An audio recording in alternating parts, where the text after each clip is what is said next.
Alors, autre question, Jean-Pierre. Oui. Ça concerne la verticalité, Uh-huh. qui est importante dans ton travail. Avec la place vraiment fondamentale, semble-t-il, de l'Axis Mundi. Alors, j'ai bien noté que cette place, elle relève d'une expérience précoce en Égypte, un voyage en Égypte quand tu avais 20 ou 21 ans, je ne sais plus exactement.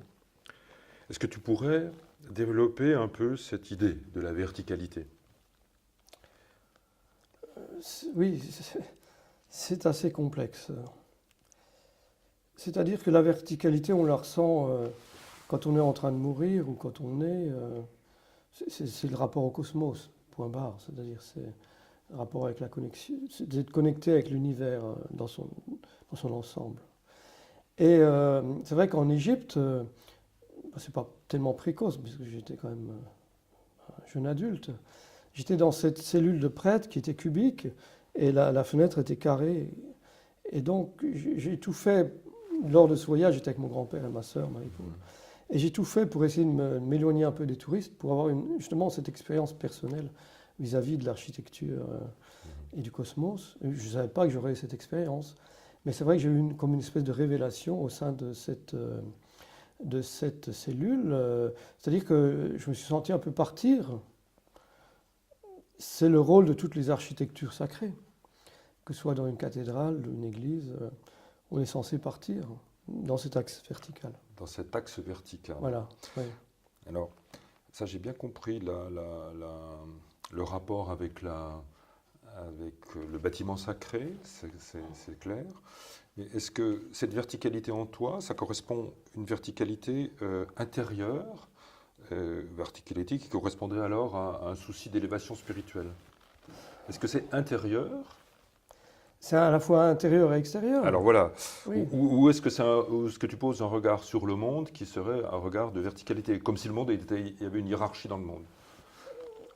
Dans les Axis Mundi, les peuples premiers il y a le monde souterrain où il y a 5 niveaux, et le monde céleste où il y a 9 niveaux. Suivant les chamans, c'est différent.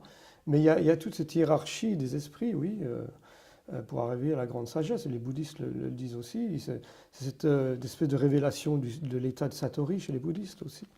C'est-à-dire qu'à un moment donné, on comprend le mécanisme de l'univers. Ça peut paraître complètement débile pour un Français, mais c'est un peu ça. Est-ce que ça correspondrait à ce qu'on a appelé peut-être en Occident, je ne sais pas, le sentiment océanique? Oui, c'est-à-dire le sentiment océanique, on le ressent plus dans la sexualité. C'est plus un rapport transversal. Parce qu'on le sent dans la mer. Et la mer, c'est la terre. Donc quelque part, bon. Ouais. C'est un peu ça, mais c'est plus que ça. D'accord. C'est-à-dire qu'on est au-delà du corps, on est vraiment dans un monde, je ne parlerai pas d'un monde merveilleux, mais comme j'ai dit dans une phrase, nous sommes tous la mémoire de l'univers et du monde.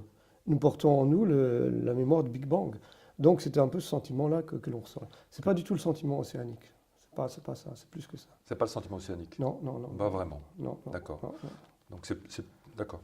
Donc c'est à la fois quelque chose de plus intérieur, à la fois intérieur, mais quand même tourné vers le monde, vers le cosmos. L'univers, oui, c'est Vers l'univers. Ce point bindou, oui, on est au départ du monde. Oui. D'accord. Alors, à partir de là, j'aimerais qu'on en vienne à la notion de nature, Oui. hein, qui pour moi, enfin, dans mon esprit, qui découle du concept de verticalité, c'est-à-dire que la nature serait à ce moment-là l'horizontalité dans mon esprit. Mais ça ne semble pas être, en tout cas, et là je vais reprendre les règles que tu t'étais fixées, que tu t'étais imposées, et qui sont évoquées dans le texte que tu nommes la troisième rupture. Oui. D'accord? Oui. Il y en a 6. Il y a 6 nouvelles règles, qui toutes, sauf une, ont à voir avec la matière. Donc, pour moi, enfin, c'est comme ça que je vois les choses, l'horizontalité. Alors, je vais les nommer. Le travail au sol, place de la couleur comme énergie, variation par des séries sur un thème formel, expression des sentiments, travail à l'échelle du corps, recherche de nouveaux matériaux. Et là, tu places l'Axis Mundi dans la règle de travail sur la verticalité. Alors, comment est-ce que tu articules ça? Tu comprends ce que je veux dire? on a l'impression que grande partie des règles touchent à l'horizontalité, Oui. c'est-à-dire Mais- le monde matériel. Hein. Mais pour pouvoir avoir une verticalité, il faut avoir une base qui est stable. Bien sûr. Donc je travaille. Parce que c'est vrai que la peinture de chevalet m'ennuie énormément. Je ne peux plus aller dans les musées voir des peintures de chevalet. Parce que c'est une fausse vision de l'homme cosmique. Donc en travaillant au sol, un peu comme Pollock, c'est la leçon de Pollock. Oui, bien sûr. oui. Oui. Pour ça, lui. J'ai ce rapport avec la Terre. Et depuis la Terre, ben, tu peux partir ailleurs. C'est ça. Voilà. D'accord. C'est une base. C'est une base. Voilà. Elle est indispensable.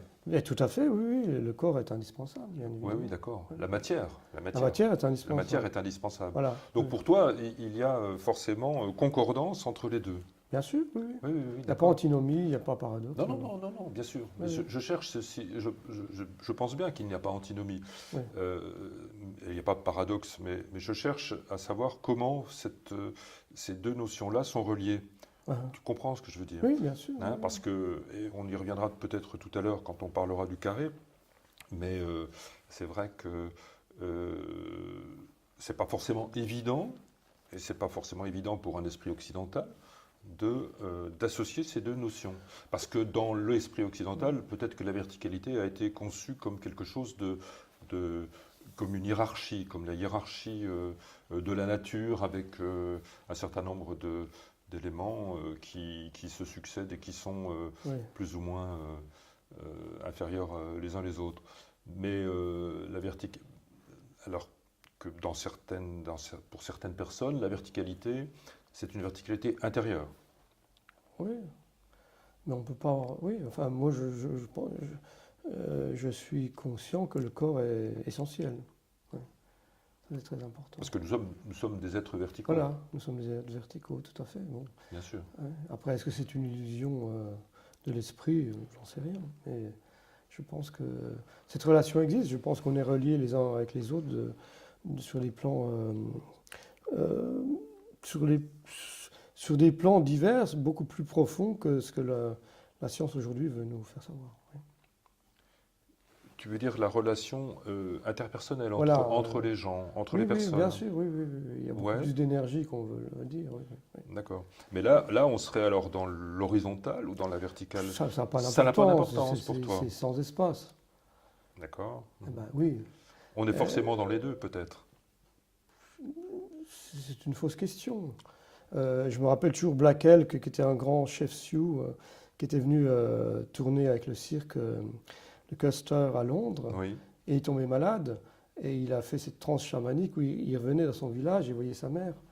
Donc l'espace n'a plus d'importance, de même que dans les transes chamaniques, on s'en fout, soit vertical, horizontal. L'important D'accord. c'est d'être connecté. Bon. D'accord. On est au-delà de la matière à ce moment-là. On est au-delà de la matière. Ah oui, Et pourtant, on est là les pieds dessus. eh oui, so what? C'est Ouais. les champs, oui, bien sûr, c'est les champs morphiques, oui, c'est tout ça. Oui, C'est tout ça. oui, oui. D'accord. Ah, mais tu comprends que j'essaye de percevoir ça parce que moi, j'ai un esprit occidental Oui. qui a été formé à la philosophie occidentale, on va dire. Et c'est vrai que c'est pas forcément évident de sortir de ça. Mais voilà, donc je cherche à te faire. Oui, oui.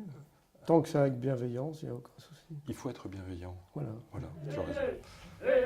Merci, Jean-Pierre.